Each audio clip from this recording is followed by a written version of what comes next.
শিব শিব মহাশিব শিব রাম কৃষ্ণ নাম। শিব শিব মহাশিব শিব রাম কৃষ্ণ নাম। আজকে আমার এই শ্রাবণ মাসের প্রথম সোমবার, সেই শিব শক্তির শ্রীরামকৃষ্ণ, সেই শ্রীরামকৃষ্ণের উপর আজ আমার তারই ধ্যানে পূজার অনুভব। কবি, বেদান্তের কবি শ্রীরামকৃষ্ণ, অধ্যাত্ম বেদান্তের কবি শ্রীরামকৃষ্ণ। আজকে 19শে জুলাই সেই কবি, কৃষ্ণনগরের কবি দ্বিজেন্দ্রলাল রায়ের আজ জন্ম। সেই দিন আমাদের এই প্রকাশ শ্রীরামকৃষ্ণ বেদান্ত মঠের এই আসনে। জানি আমরা দুর্বিষহ ভয়াবহ এই অবস্থা, কোথায় সেই ভাইরাস আজ আমাদের আক্রমণ করবে, তবুও সেই যে বেদান্তের কবি, সেই অধ্যাত্ম বেদান্তের কবিকে আমরা অনন্ত কোটি প্রণাম জানাই। আজই শ্রীরামকৃষ্ণের চরণে তাঁর যে শ্রীরামকৃষ্ণের যে শরীর, সেই শরীর এক বেদান্তের যেন একটা মহৎ শক্তি। তাকে পাঠ দিতেন কে? সেই বেদান্তের কবি শ্রীরামকৃষ্ণকে কে পাঠ দিতেন? তিনি পাঠ নিতেন স্বয়ং দেবী ভবতারিণীর কাছে। তার সেই সুমিষ্ট ভাষা, শ্রীরামকৃষ্ণের সেই যে শ্রীমুখের কণ্ঠে যে অপূর্ব যে ভাষা, যে ভাবনা, যা তিনি মানুষকে দিয়ে গেছেন, সেই বেদান্তের শক্তি আমরা কখনো কখনো যারা সাধক, যারা সন্ন্যাসী, যারা সেই মুনি ঋষি, তারাও অনুভব করে যে প্রতিটা দেহ একটা বেদান্তের একটা স্তম্ভ, একটা বেদান্তের পূর্ণ অঙ্গ। প্রতিটা মানুষের যে জীবন, সে যেমন এক একটা উপন্যাস, তেমনি এই বেদান্তের যে অনুভব, সেই অনুভব প্রত্যেকটা মানুষের মধ্যে সঞ্চারিত আছে। কিন্তু আমরা সেই অধ্যাত্ম পথের মধ্য দিয়ে যদি আমরা প্রবেশ করতে পারি, তাহলে সেই বেদান্তের শক্তি আমাদের মধ্যে প্রকাশিত হবে, অঙ্কুরিত হবে। প্রভু শ্রীরামকৃষ্ণ যে অবখানি সমগ্র ইউনিভার্সাল যত মঠ যত আশ্রম আছে, সেই যে এক একটা স্থানে শ্রীরামকৃষ্ণের যে শরীর, যে মূর্তি, যে বিগ্রহ রয়েছে, সেই বিগ্রহ যেন আজকে নীরবে কথা বলছে।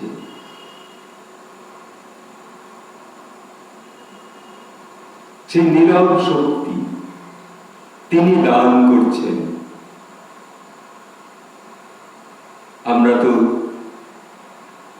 যেমন একটা শ্রবণ, সেই শ্রবণের মধ্য দিয়ে একটা শ্রুতি, সেই যে শ্রবণ শক্তির মধ্য দিয়ে যে জ্ঞান আমাদের এই ক্ষুদ্র এই আত্মাকে বৃহৎ করে তুলবে। এই অঙ্কুরিত হৃদয়, সেটাকে কার্যকরী করবার জন্য আমাদের ধ্যানস্থ হতে হবে। ওই বেদান্তের কবি, মহাকবি পরম পুরুষ শ্রীরামকৃষ্ণের তার অনন্তের আঙ্গিনায়, তার অনন্তের উঠানে আমরা যদি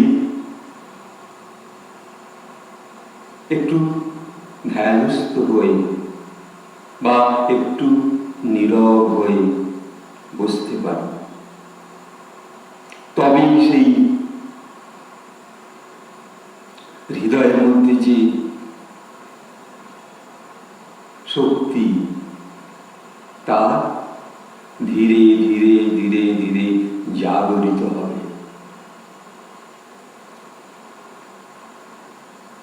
সেই কবির, বেদান্তের কবির যে ভাষা, সেই যে তিনি যে কথাগুলিতে যা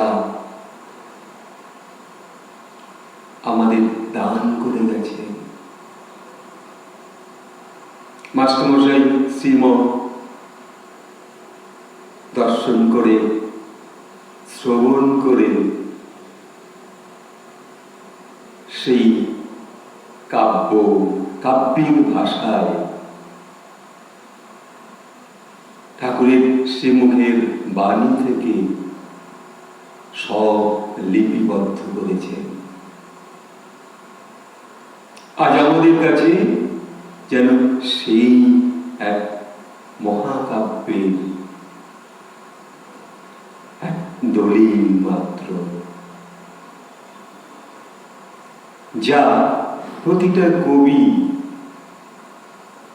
স্পর্শ করেছেন। আজ কবি দ্বিজেন্দ্রলাল রায়ের যে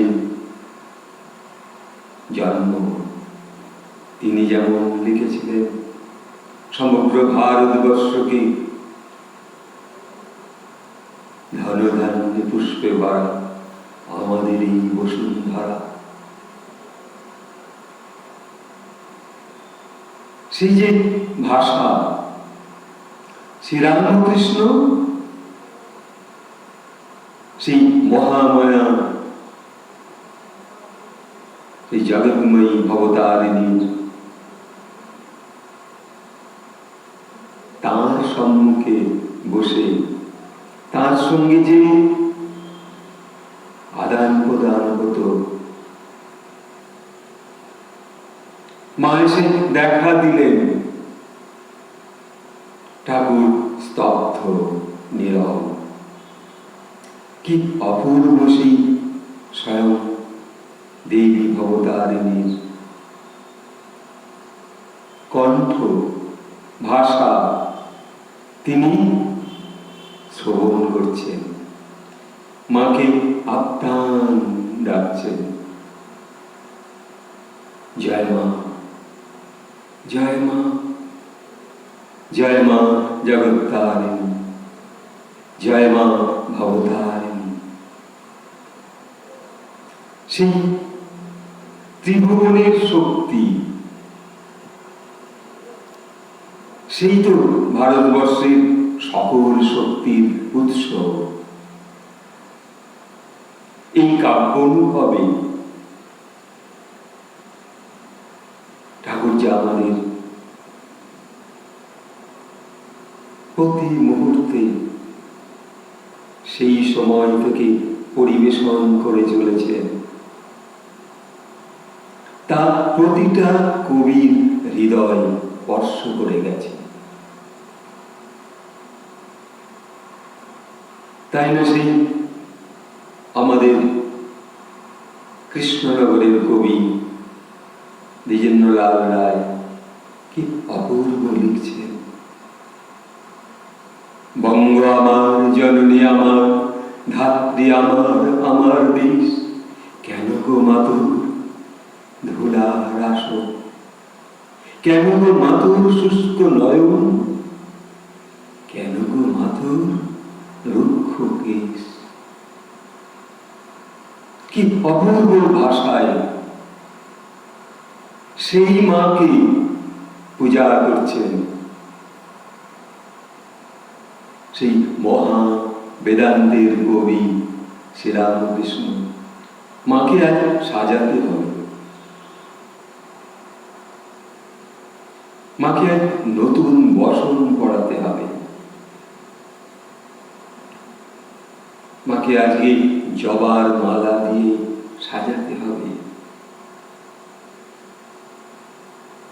সেই ভারতবর্ষের শক্তি, সেই তো সেই স্বাধীনতার শক্তি।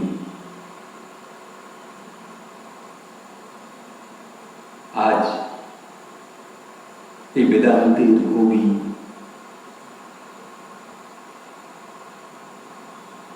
তাঁর যে অন্তর থেকে প্রকাশিত সকল ভাব ভাবনা, যেমন স্বামী বিবেকানন্দ গ্রহণ করেছিলেন, ঠাকুর তাকে দান করেছিলেন স্বামীজির সেই বিবেক বাণীতে, সেই বীর বাণীতে তিনি যে অপূর্ব ভাবে প্রকাশ করেছেন কবিতার আকারে, ছন্দে। সে কার ছন্দ? সেই কবি শ্রীরামকৃষ্ণের দান স্পর্শ করেছে। আজ আমরা সেই স্বামীজির যে বীর বাণী, তার কবিতার ভাবনা, তার সেই রাজভক্তির, তার সেই ভক্তিযোগ, তার সেই জ্ঞান যোগ,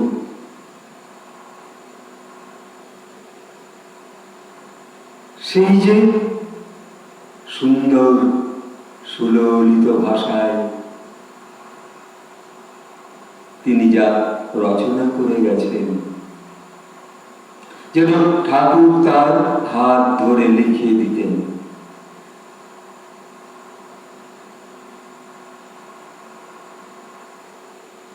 শ্রীরামকৃষ্ণদেব যেন হাত ধরে লেখাচ্ছেন, কবির সঙ্গে প্রতি মুহূর্তে তিনি রয়েছেন।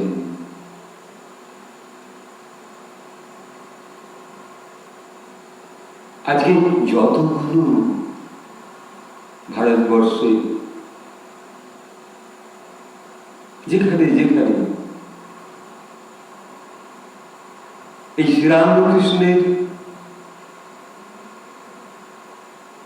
বেদান্তের যে আঙ্গিনা রয়েছে, যেমন আমাদের এই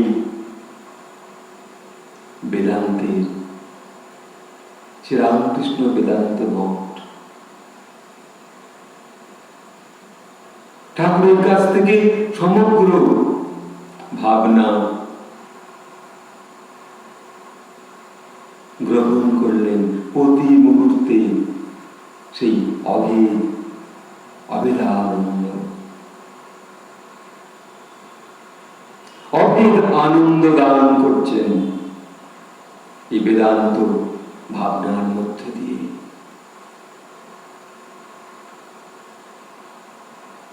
কে তাকে সেই কাব্যের ঝুলিটা নিয়ে এসে দিয়েছে?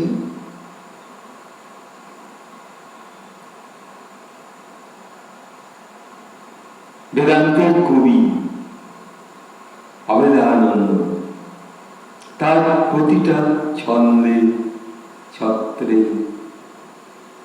যেমন স্বয়ং সারদা মাকে তিনি তার কাব্যের ভাষায় সুন্দর করে প্রণাম করে গেছেন লিখিত আকারে, শ্রীরামকৃষ্ণের যে ধ্যান তিনি সুন্দরভাবে আমাদের স্মরণে মননে আসবার যে মুহূর্তগুলো সেইগুলো তিনি সুন্দরভাবে সাজিয়েছেন। বেদান্তের কবি তিনিও স্বামী অভেদানন্দ। তো আজকে আমরা এই যে কবির সমগ্র মহাবিশ্বে সেই মহাকবি বিশ্বকবির সঙ্গে শ্রীরামকৃষ্ণের একবার সাক্ষাৎ হয়েছিল। যেমন বিদ্যাসাগরের সঙ্গে কথোপকথন হয়েছিল, সেই সাগর বিদ্যাসাগর আর আমার ঠাকুর আনন্দময় প্রকাশিত প্রতি মুহূর্তে। আজও ঠাকুরের সেই মূর্তি থেকে, মূর্তির সম্মুখে আমরা যদি ধ্যানরত হয়ে বসি তাহলে আমাদের ভিতরেও সেই শান্ত স্নিগ্ধ সেই কাব্যর মতো অনুভব, ভাষা, ছন্দ আস্তে আস্তে তৈরি হবে। যারা কবি তাদের জীবন এক একটা যেন সেই বেদ, প্রতিটা জীবন কত কষ্টের জীবন, সেও এক উপনিষদ। কিন্তু আমাদের সেই ধৈর্যের মধ্যে আসতে হবে, তবে তো সেই পরমাত্মা সেই বেদান্তের শক্তিকে স্পর্শ করতে পারবে। তাই না কবি লিখেছেন, দাও ধৈর্য, দাও সৌর্য, হে উদাহরণ, দাও দাও প্রাণ। সেই প্রাণ স্পর্শ করে গেছে আজ শ্রীরামকৃষ্ণ। সকল মানুষের প্রাণকে স্পর্শ করেছে।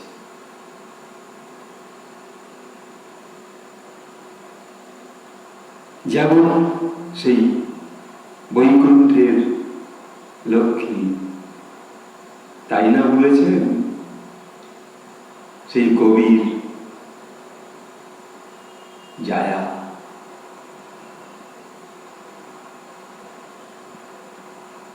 আমি সতেরো মা, আমি অসতেরো মা, সকলকে রক্ষা করবার এই যে প্রাণপণ দান,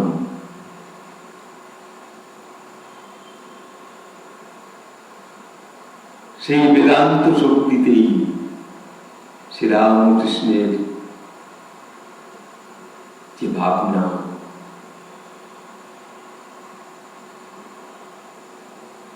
আমরা যদি ঠাকুরের কাছে বেদান্তের শক্তি চাই, অধ্যাত্মের শক্তি চাই, কাব্যের শক্তি চাই, সাহসের শক্তি চাই, দেশ রক্ষার জন্য যদি শক্তি চাই,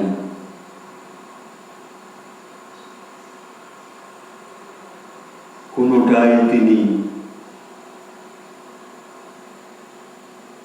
আমাদের দিতে অস্বীকার করবেন না, করেন না। সবাই সবারই মতো গ্রহণ করতে পারেন সেই বেদান্তের কবি শ্রীরামকৃষ্ণের মূর্তি থেকে, ছবি থেকে, অনুভব থেকে, অনুভূতি থেকে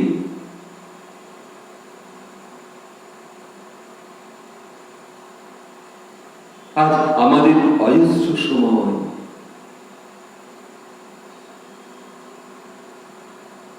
সেই সময়গুলোকে আমরা যদি একটু আপন আত্মার চিন্তায়, সেই অন্তর্যামীকে যদি জাগরিত করবার যে সুযোগ এসেছে, যে সময় আমরা পেয়েছি,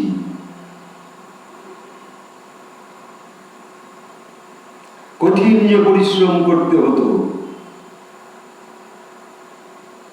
এই লকডাউন, এই করোনার যে আঘাত আমাদের কিন্তু আপাতত দৃষ্টিতে গৃহবন্দী ভাবনায়, কিন্তু আমাদের সময় করে দিয়েছে অন্তরে ফেরার যে সময়। তুমি অধ্যাত্ম বোধের মধ্যে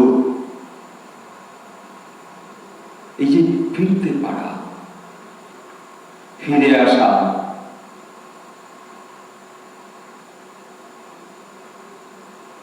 সেই ফিরতি পথ,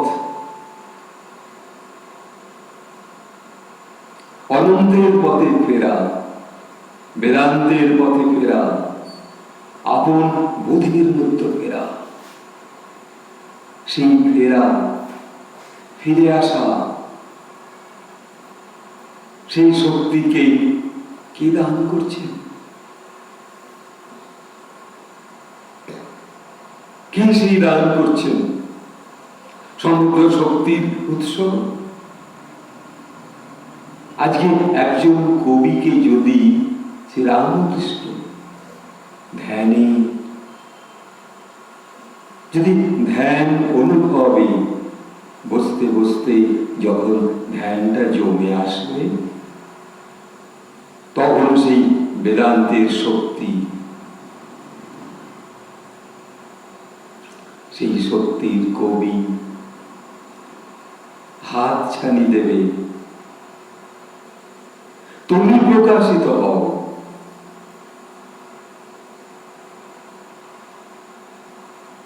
তোমার এই প্রকাশিতের সময়, ঘড়ি টিক টিক টিক টিক করে বলে যাচ্ছে, শুনতে পারছো না? সময়কে কত ভাবে অবহেলিত করছি আমরা।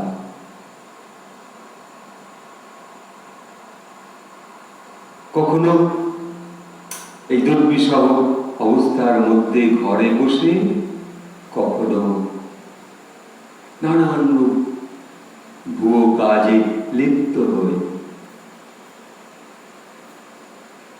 এটাই জীবনের সেই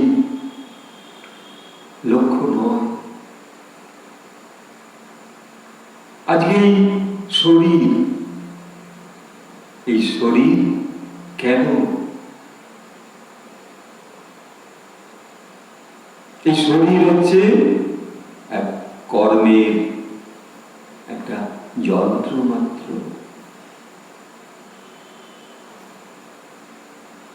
এই যে আমরা জন্মগ্রহণ করেছি মানব শরীরে একটা কর্মের মধ্যে আসার জন্য, সেই কাব্য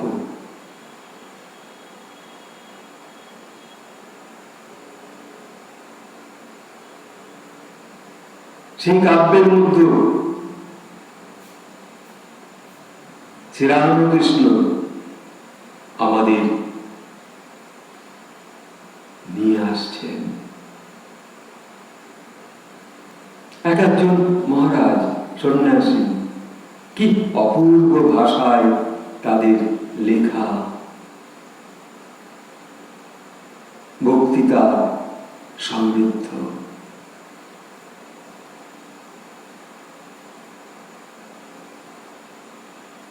সেই সমৃদ্ধ আমরা হচ্ছি ওই আমাদের ভাবনাকে যদি রক্ষা করতে পারি, নিজের মধ্যে ফেরা, এই একখানা দেহের মধ্যে।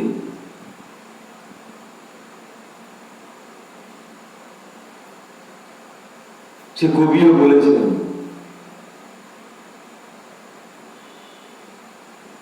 এই জগতের যত পবিত্র গ্রন্থালয় ওই একখানি ক্ষুদ্র দেহের সমপবিত্র নয়।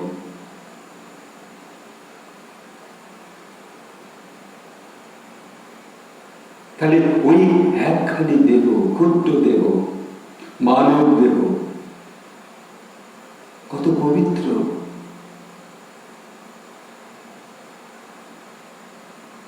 শ্রীরামকৃষ্ণ সম্মুখে যখন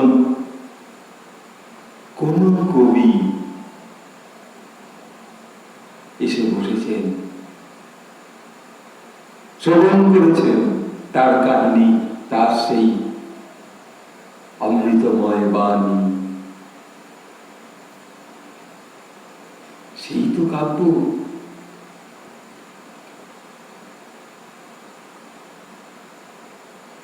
কবিগুরু যেমন এসে বসলেন, সাক্ষাৎ হলো একটি বাড়িতে,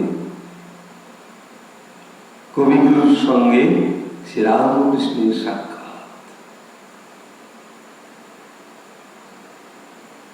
সে কবিগুরু লিখছেন ঠাকুরকে দেখে, কি অপূর্ব সেই তাকে যেন বরণ করে বলছেন, বহু সাধকের বহু সাধনার ধারা, ধ্যানে তোমার মিলিত হয়েছে তারা। তোমার জীবনী অসীমের লীলা পথে নূতন তীর্থ রূপ নিল এই জগতে। দেশ বিদেশের প্রণাম আনিল টানি, সেথায় আমার প্রণতি দিলাম আনি। সকল দেশের সেই শক্তিকে তিনি জাগরিত করেছেন শ্রীরামকৃষ্ণ। তাই কবিগুরুর সাক্ষাতে শ্রীরামকৃষ্ণ যখন সাক্ষাৎ, সেই সাক্ষাতে তিনি লিখছেন এই 6টি লাইন, কি অপূর্ব। কত সাধক আজকে এই ঠাকুরের কাছে সাধনার জন্য,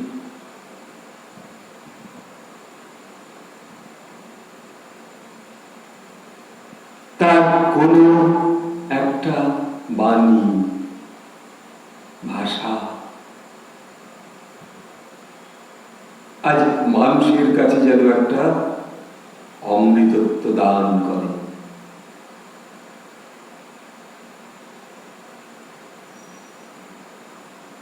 সেই গদ্য ভাষায়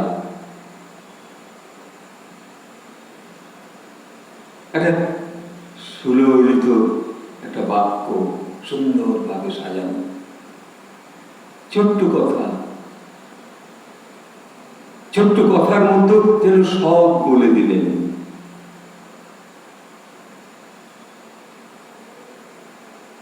যত মত তত পথ,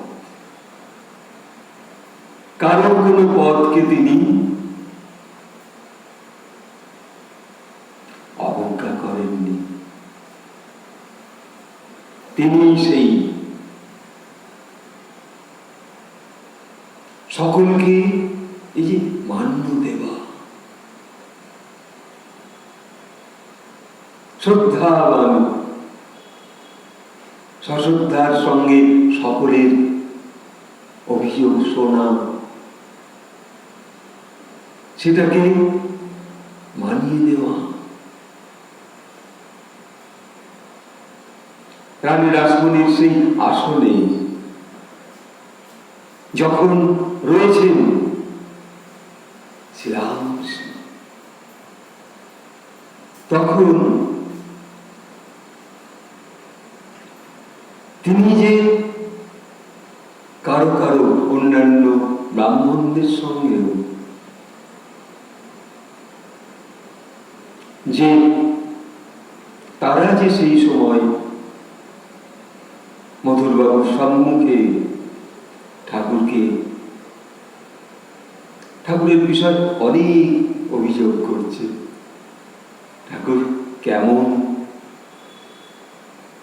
সেই গভীর আদলে যেন গ্রহণ করছে।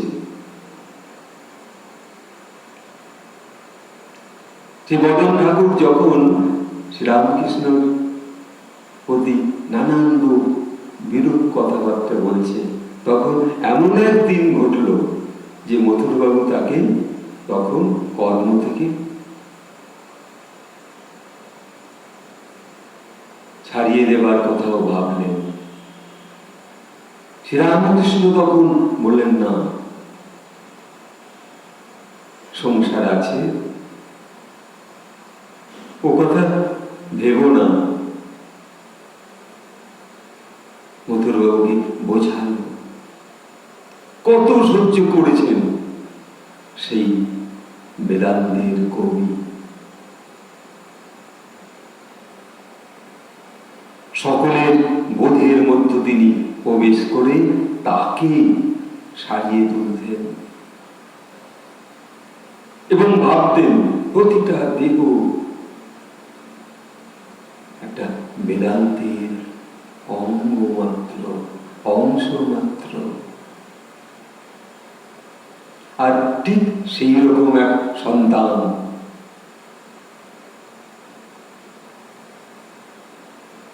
তার কাছে এসে শিরোপা পেলেন। সেই শিকাগোয় গিয়ে স্বামী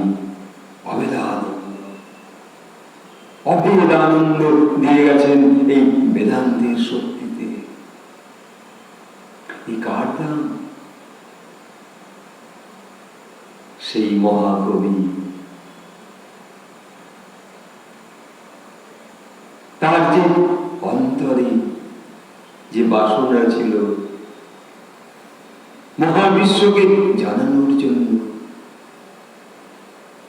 বেদের কথা, উপনিষদের কথা, যেমন স্বামীজিকে তিনি সেই শিকাগো শহরে একজন মহা জ্ঞানী বক্তা, তার শক্তিতে তিনি তৈরি করলেন। স্বামী অভেদানন্দকেও সেইভাবে বেদান্তের শক্তি তার মধ্যে ভরপুর করে দিয়েছেন। সেই শ্রীরামকৃষ্ণ আজও তার সেই মূর্তি, তার সেই আরতির মধ্য দিয়ে তিনি যে দুঃখ কষ্ট বেদনাদৃষ্ট মানবকে আহ্বান করেন তার অর্চনার মধ্য দিয়ে। সেই যে ভাবনার মধ্য দিয়ে মানুষ রক্ষা পায়, সেই ভাষার মধ্য দিয়ে, ভাবনার মধ্য দিয়ে।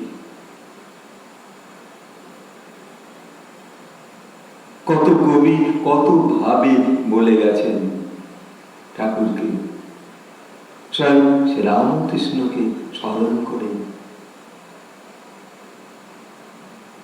কবিগুলিও কত ভাবে বলেছেন,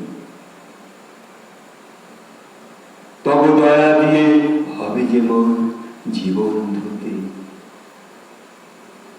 কত সুন্দর প্রকাশ ঠাকুর। তোমার দয়া দিয়ে আজ আমাদের এই শরীর মন তুমি ধুয়ে দাও। শ্রীরামকৃষ্ণ আজ উপস্থিত এই ধ্যানস্থ শরীরে যারা ধ্যানে রত, তাদের সেই মলিনতা তিনি ধুয়ে দিচ্ছেন।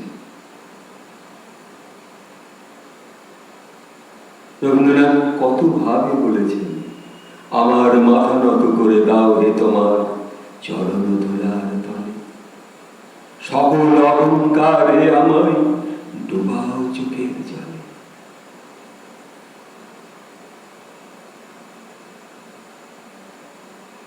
সে যে তার যে ভাব, তুমি আমাকে আজকে ধ্যান